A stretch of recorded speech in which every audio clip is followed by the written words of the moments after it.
Good morning all. तो आज हम ह्यूमन फिजियोलॉजी मानव कार्यकी की यूनिट शुरू करने जा रहे हैं। हम मानव कार्यकी के अंदर सबसे पहला टॉपिक पढ़ेंगे डाइजेस्टिव सिस्टम ऑफ ह्यूमन। ठीक है, मानव का पाचन तंत्र। ठीक है, तो अब सबसे पहले पाचन तंत्र या डाइजेस्टिव सिस्टम क्या होता है। ठीक है, तो डाइजेस्टिव सिस्टम क्या होता है? ऐसा तंत्र जिसके अंदर सिंपल कॉम्प्लेक्स फूड मटेरियल, जटिल खाद्य पदार्थ को सिंपल फूड मटेरियल, सरल खाद्य पदार्थ में परिवर्तित किया जाता है। ठीक है, ये परिवर्तन किसके द्वारा होता है या किसके थ्रू होता है? हाइड्रोलाइटिक एंजाइम्स के थ्रू। ठीक है, तो इसकी डाइजेस्टिव सिस्टम या पाचन तंत्र की जो डेफिनेशन है वो क्या हो जाएगी? ऐसा तंत्र जिसके अंदर सिंपल फूड मटेरियल को, कॉम्प्लेक्स फूड मटेरियल को सिंपल फूड मटेरियल में ट्रांसफॉर्म किया जाता है। ठीक है, और ऐसा तंत्र जिसके अंदर जटिल खाद्य पदार्थ को सरल खाद्य पदार्थ में रूपांतरित किया, हाइड्रोलाइटिक एंजाइम्स के द्वारा रूपांतरित किया जाता है। ठीक है, तो ये क्या है?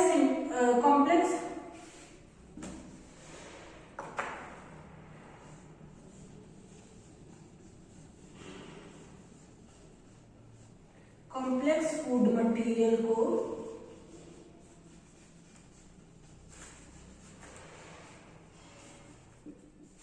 हाइड्रोलाइटिक एंजाइम्स के द्वारा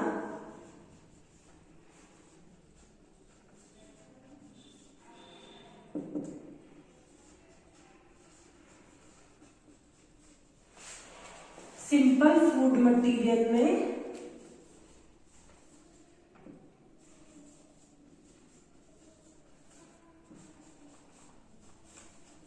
ट्रांसफॉर्म किया जाता है। ठीक है, तो इसकी डेफिनेशन हो जाएगी a system by which complex food material transform into simple food material by hydrolytic enzyme is called digestive system. ठीक है, और हिंदी में हो जाएगा ऐसा तंत्र जिसमें जटिल खाद्य पदार्थों को हाइड्रोलाइटिक एंजाइमों के द्वारा सरल खाद्य पदार्थ में रूपांतरित किया जाता है। ऐसा तंत्र डाइजेस्टिव सिस्टम या पाचन तंत्र कहलाता है।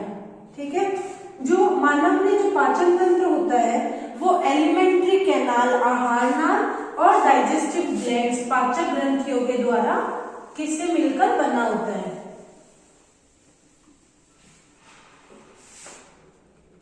मानव में पाचन तंत्र दो भागों से मिलकर बना हुआ होता है।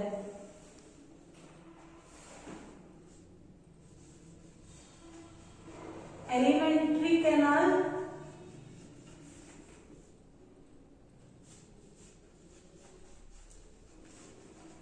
और डाइजेस्टिव ग्लैंड्स या पाचक ग्रंथियां।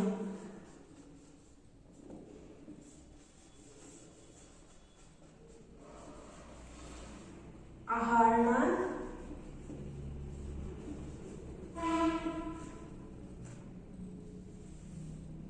या फिर पाचक ग्रंथियां।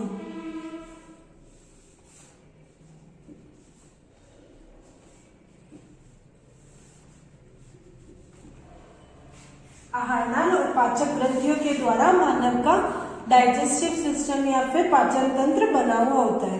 अब सबसे पहले अपन पढ़ेंगे आहार नाल की संरचना या फिर structure of alimentary canal.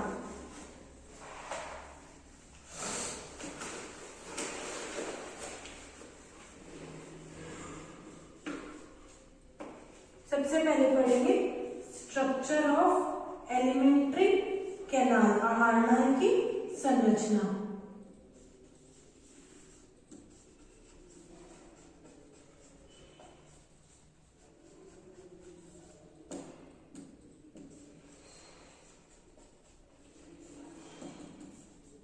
Structure of alimentary canal.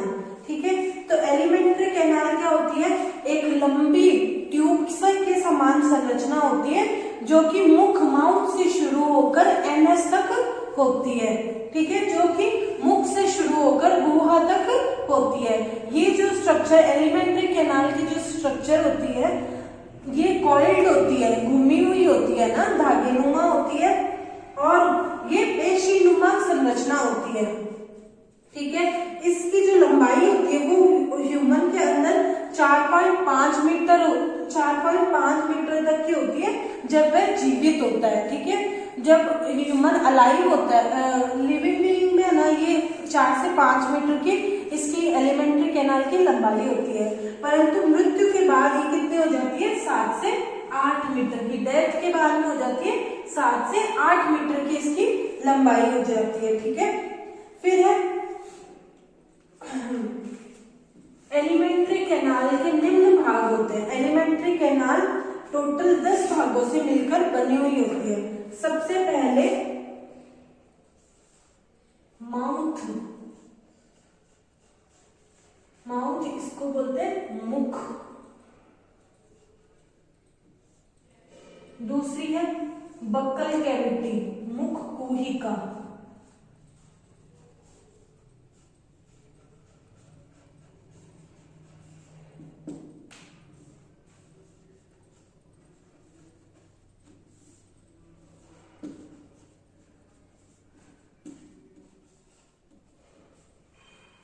तीसरा है फेरिंक्स या ग्रसनी।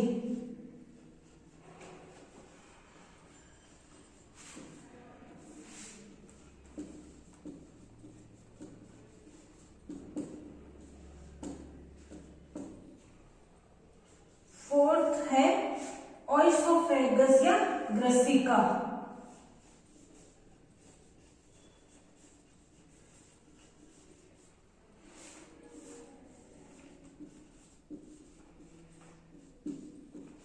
ऑइसोफेगस या ग्रसिका, ठीक है। फिफ्थ पॉइंट है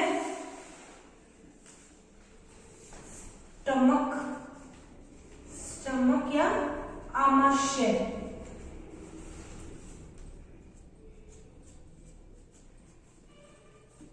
स्टमक या आमाशय, ठीक है।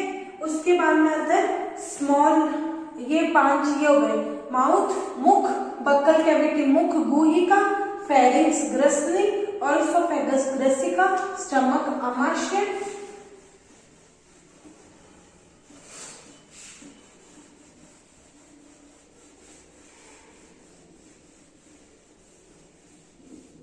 पांच हो गए। फिर 6 है स्मॉल इंटेस्टाइन।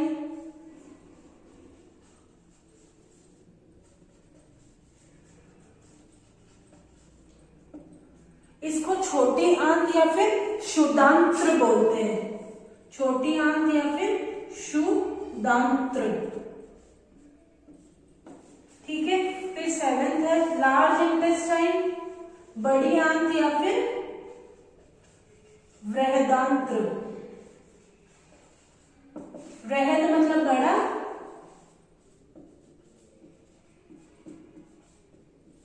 ठीक है। उसके बाद में आता है रेक्टम या अग्नाशय।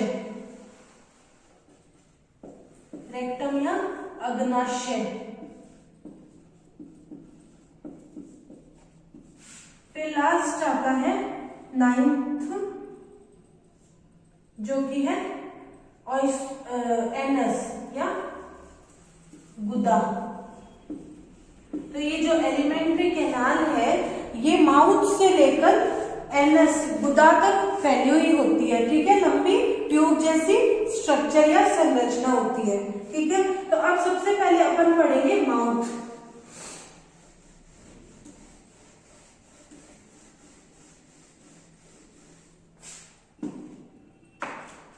सबसे पहले अपन ये 2 पॉइंट है, जो फर्स्ट पॉइंट और सेकंड पॉइंट, माउथ और बक्कल कैविटी, ठीक है।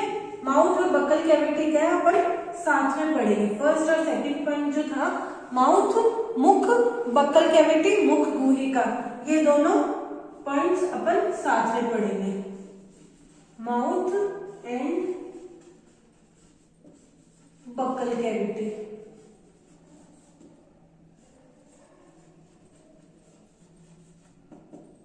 एलिमेंट्री कैनाल की जो हाँ, तो हम एलिमेंट्री कैनाल के 2 पॉइंट एक साथ पढ़ रहे हैं, माउथ और बक्कल कैविटी, मुख और मुख गुहिका। तो मुख क्या होता है कि एक अपर्चर से के द्वारा घिरा हुआ होता है, ठीक है। एक गोल खोल के समान संरचना होती है जो कि किसके अंदर खुलती है, बक्कल कैविटी या मुख गुहिका। मुख जिस गुहा के अंदर खुलता है उसको अपन क्या बोलते हैं, बक्कल कैविटी या फिर मुख गुहिका। मुख जो है वो ऊपरी और निचले होठ के द्वारा घिरे हुए रहता है, ठीक है। Mouth is encircled bye upper and lower lip, ठीक है। ये माउथ किसके अंदर खुलता है, मुख गुहिका या फिर बक्कल कैविटी के अंदर खुलता है। बक्कल कैविटी का जो ऊपरी सिरा होता है, ऊपर वाला जो होता है उसको, वो बहुत ही कठोर होता है जिसको बोलते हैं तालू या पैलेट, तालू या पैलेट। मुख गुहिका का ऊपरी सिरा काफी कठोर होता है जिसको बोलते हैं तालू या फिर पैलेट, ठीक है। और इसमें निचले भाग से क्या, पीछे की तरफ से एक पेशीय अंग, मस्कुलर ऑर्गन निकलता है जिसको बोलते हैं टंग या फिर जीभ, टंग या फिर जीभ। ये टंग क्या होती है, मस्कुलर ऑर्गन होती है और काफी सॉफ्ट होती है, ठीक है। टंग के ऊपर क्या होता है, स्वाद कलिका या फिर टेस्ट बड्स प्रेजेंट होते हैं। ये टेस्ट बड क्या करते हैं, स्वाद को पहचानते हैं कि खट्टा मीठा इन सब का ज्ञान करवाते हैं, ठीक है। सॉल्टी, सॉर, बिटर इन सब का ज्ञान करवाते हैं, ठीक है। इन सब को डिटेक्ट करते हैं। मुख क्या होता है, ऊपरी और निचले जबड़े के द्वारा घिरा हुआ होता है। ऊपरी जबड़ा क्या होता है, अचलायमान या नॉन मूवेबल होता है, और निचली जबड़ा जो होता है वो क्या होता है, चलायमान या फिर मूवेबल। तो मुख क्या है, ऊपरी अचलायमान और निचले चलायमान जबड़े के द्वारा घिरा हुआ होता है। Mouth is surrounded by upper non movable and lower movable jaw, ठीक है। प्रत्येक जबड़े के अंदर क्या होते हैं, दांत उपस्थित होते हैं। प्रत्येक जबड़े में दांत उपस्थित होते हैं। प्रत्येक जॉ के अंदर टीथ प्रेजेंट होते हैं। और मनुष्य के अंदर या ह्यूमंस के अंदर जो टीथ है वो किस प्रकार के होते हैं, हेटेरोडोंट टाइप के होते हैं। हेटेरोडोंट का मतलब है विषम दंती। विषम दंती का अर्थ है कि मनुष्य के अंदर जो दांत होते हैं वो अलग अलग शेप और साइज के, आकार और प्रकार के होते हैं, इसलिए उनको क्या बोलते हैं, हेटेरोडोंट या फिर विषम दंती। अब मनुष्य के अंदर जो दांत प्रत्येक जॉ के ऊपर या प्रत्येक जबड़े के ऊपर जो दांत उपस्थित होते हैं वो इस प्रकार होते हैं। 2 इंसीजर्स, इंसीजर या कृंतक, इंसीजर्स या कृंतक। एक रदनक, एक केनाइन या रगदनक, एक केनाइन या रदनक। उसके बाद में 2 प्रीमोलर्स या अग्रच्वर्णक,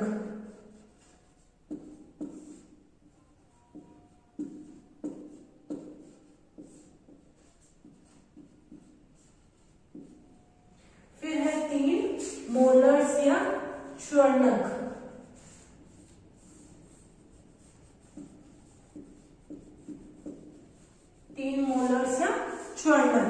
ठीक है। प्रत्येक जबड़े में ऊपर की तरफ में 2 इंसिजर्स होंगे, नीचे की तरफ भी 2 इंसिजर्स होंगे। ये जो मैंने लिखा है ये एक जबड़े का लिखा है, ये दोनों जबड़ों के ऊपर ये सारे दांत उपस्थित होते हैं। ठीक है। अब मनुष्य के अंदर जो डेंटल फॉर्मूला या फिर दंत सूत्र है वो इस प्रकार होता है। ह्यूमन डेंटल फॉर्मूला जो है वो इस प्रकार होता है। ह्यूमन डेंटल फॉर्मूला या मनुष्य का दंत सूत्र इस प्रकार होता है।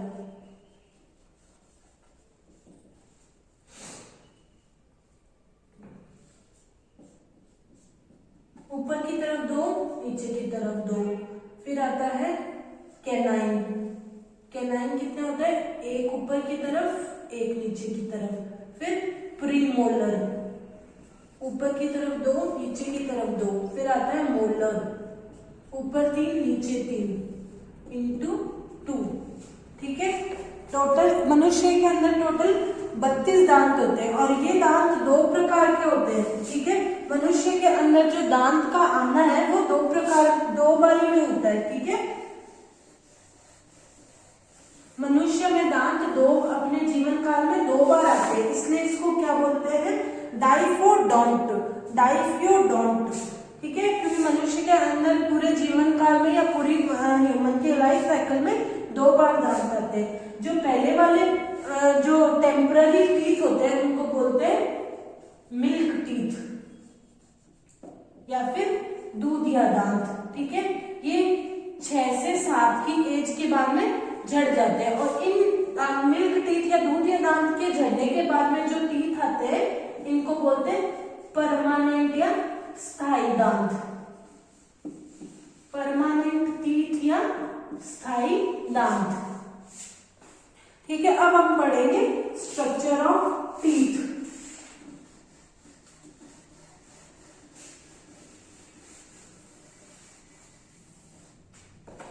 स्ट्रक्चर ऑफ टीथ,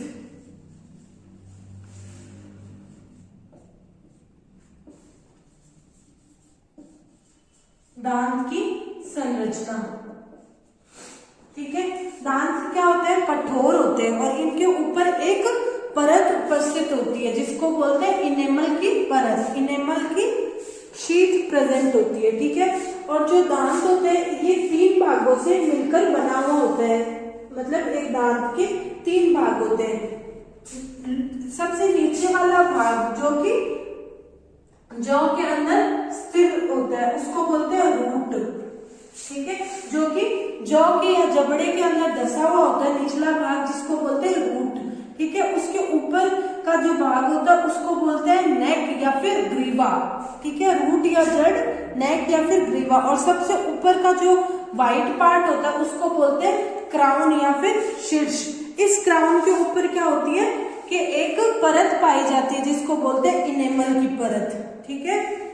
और ये जो दांत होते हैं ये क्या होते हैं, बहुत ही कठोर होते हैं और दांत के जो सेंटर में केंद्र भाग में क्या होता है, पल्प कैविटी पाई जाती है और दांत के अंदर बहुत सारी ब्लड वेसल्स, ओडोनोब्लास्ट और नर्व फाइबर्स, तंत्रिका रेशे, ब्लड वेसल्स, रक्त वाहिनियां ये सब पाई जाती है, ठीक है। अब क्या ओडोनोब्लास्ट के द्वारा क्या होता है कि जो टीथ का जो साइज है वो निर्भर होता है। फिर क्या ओडोनोब्लास्ट क्या होता है, एक एज के बाद में खत्म हो जाता है, तभी क्या होता है कि टीथ की एक नॉर्मल साइज के बाद में ओडोनोब्लास्ट खत्म हो जाता है तो उस टीथ की वो साइज रह जाती है, ठीक है। और ओडोनोब्लास्ट क्या करते हैं, डेंटाइन का सिक्रेशन या फिर स्रावण करते हैं, ठीक है। तो ये हो गया हमारा टीथ। अब टीथ की एक बार स्ट्रक्चर देख लीजिए।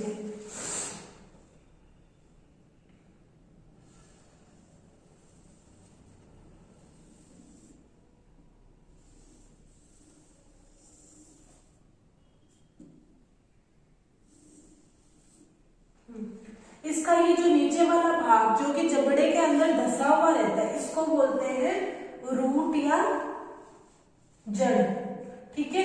ये ऊपरी भाग कहलाता है नेक या फिर ग्रीवा। फिर इसके ऊपर का भाग कहलाता है क्राउन या शीर्ष भाग। शीर्ष भाग क्या होता है, शीर्ष भाग के ऊपर इनेमल की परत पाई जाती है, ठीक है। ये इनेमल की परत इसको क्या बनाती है, कठोर या फिर हार्ड बनाती है। तो ये हो गया अपना टीथ की स्ट्रक्चर। अब एलिमेंट्री कैनाल का जो थर्ड पॉइंट था वो था फेरिंक्स या ग्रसिका, ठीक है। तो अब हम पढ़ेंगे फेरिंक्स या ग्रसिका के बारे में।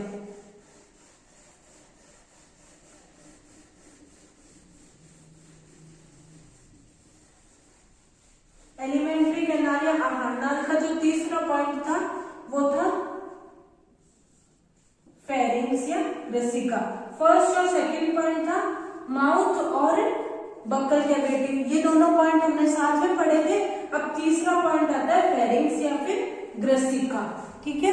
तो ग्रसिका क्या होती है कि बक्कल कैविटी, मुख गुहिका और ऑइसोफेगस फेरिंग्स को बोलते हैं ग्रसनी।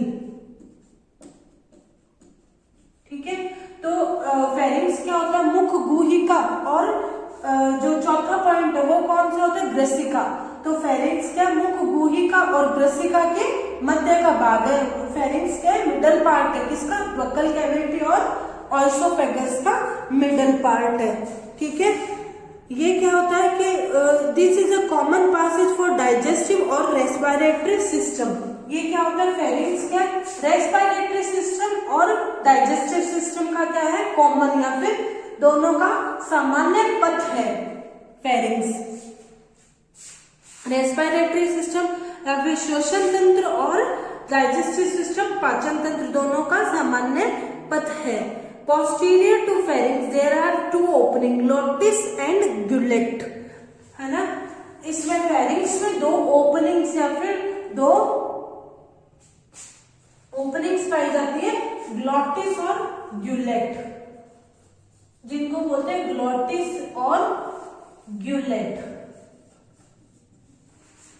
ठीक है, ये ग्लॉटिस और ग्यूलेट क्या करते हैं कि pharynx open into tube like oesophagus through gullet. ये ना इसके फेरिंग्स के दो भाग होते हैं, ग्लॉटिस और ग्यूलेट। ठीक है, ये फेरिंग्स क्या, ऑइसोफेगस या फिर जो ऑइसोफेगस या ग्रसिका के अंदर किसके थ्रू आता है, ग्यूलेट के थ्रू ये ऑइसोफेगस में प्रवेश करता है। ठीक है, तो ये हो गया अपना फेरिंग्स।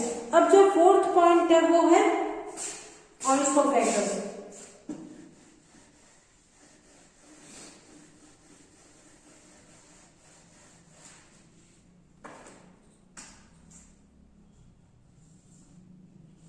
ऑइसोफेगस या ग्रसिका।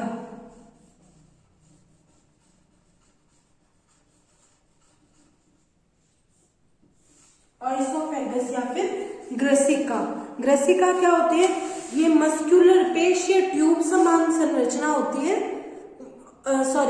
ये पेशीय ट्यूब समान संरचना होती है जो कि 30 सेंटीमीटर लंबी होती है। ठीक है, ऑइसोफेगस की जो दीवार होती है या वॉल होती है वो ल्यूमेन या फिर म्यूकोसा, सब म्यूकोसा, मस्कुलरिस और ट्यूनिका एडवेंशिया के द्वारा से मिलकर बनी हुई होती है। ठीक है, म्यूकस, सब म्यूकोसा या है ना, मस्कुलरिस और ट्यूनिका एडवेंशिया के द्वारा मिलकर बनी हुई होती है। ठीक है,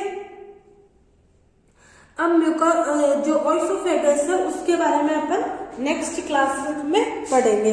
अब नेक्स्ट क्लास में अपन ने इस क्लास में 3 पॉइंट पढ़े हैं, एलिमेंट्री कैनाल या आहार नाल के, मुख गुहिका और ग्रसनी। अब नेक्स्ट जो पॉइंट है ग्रसिका, स्टोमक, आमाशय, ये सब अपन नेक्स्ट क्लास में पढ़ेंगे। Thank you.